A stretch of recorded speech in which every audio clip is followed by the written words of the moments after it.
షోల్డర్కి 16 measurements ఉంటాయి. ఓకేనా కంప్లీట్గా. ఇవి cutting tips key point formula ఇచ్చాను. Shoulder always 1/2, body round, middle round, hip round always 1/4. So formulas మీకు ఆల్రెడీ యాడింగ్ ఇచ్చాను టోటల్. ఇప్పుడు బాడీ 36.5 అంటే 9.1. ఓకే, ఇక్కడ మనం యాడింగ్ ఎంత చేసుకుంటాం? 2 ఇంచెస్. ఈ ఫార్మల్ షర్ట్ ఇది 2.5. ఫార్మల్ షర్ట్కి 2.5 యాడింగ్ చేసుకుంటాం.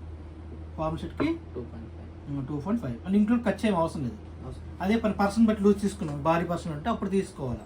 ఓకేనా. నెక్స్ట్ మిడిల్ రౌండ్ ఎంత? 36/4. గోల్ ఎంత? 9. Extra 2 inches. ఇప్పుడు 38/4 అంటే 9.5. దీనికి మన ఇష్టం, 1.5 ఇచ్చుకోవచ్చు, 2 ఇంచెస్ ఇచ్చుకోవచ్చు. ఫార్మల్ షర్ట్ కాబట్టి 2 ఇంచెస్ ఇస్తాను. ఓకేనా, 2 ఇంచెస్ ఇచ్చాను. ఓకేనా. ఇప్పుడంటే అడ్డంగా అన్ని లైన్స్ కొట్టేసుకుంటాం ఇంకా టోటల్.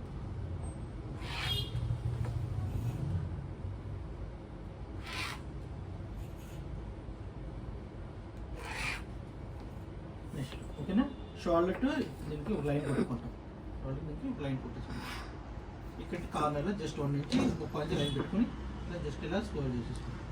తర్వాత ఏంటంటే ఇక్కడ నుంచి లైట్గా ఎప్పుడు కూడా మనం కరువు స్కేల్ కంటే ఇదే వాడాలి. ఇక్కడ డ్రాయింగ్స్ వస్తాయి కదా, కొంచెం లోపల వచ్చేస్తున్నాం.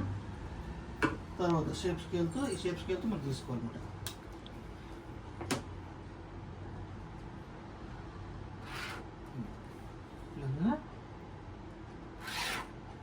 ఇక్కడ ఏంటంటే మనకు షేప్ కావాలంటే షేప్ ఇచ్చుకోవాలంటే మనకి యాప్లికేట్ షేప్ ఉంది కదా, ఓపెన్ షేప్స్.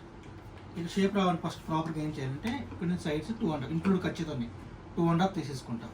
ఈ షేప్ రావాలని చూసుకోవాలి సైజుని బట్టి. మరి 13, 14 సైజ్ ఉంటే అది వేరే ఉంటుంది. అదే ఫార్ములా కదా, ఇక్కడ దీన్ని బట్టి చూసుకోవాలి. దీనికి 5 ఇంచెస్ పెట్టారు. సో దీనికి ఇలాగా ఈ టర్నింగ్ అని మెయిన్ ఇంపార్టెంట్ అనమాట. ఈ 2 ఫోల్డ్ ఏంటంటే కాజు బట్టి బటన్ బట్టికి 2.5 ఓపెన్స్ అన్నమాట.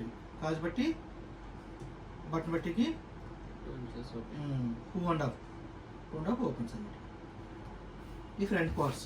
ఓకేనా, అర్థమైందా? మళ్ళీ చెప్పండి, ఇక డౌట్ ఏముందా? ఈ ప్రతి పాయింట్ ఒకసారి మీ డ్రాయింగ్ వేయండి, మళ్ళీ నెక్స్ట్ చేస్తాను. ఇప్పుడు ఇట్లా చేసుకోండి.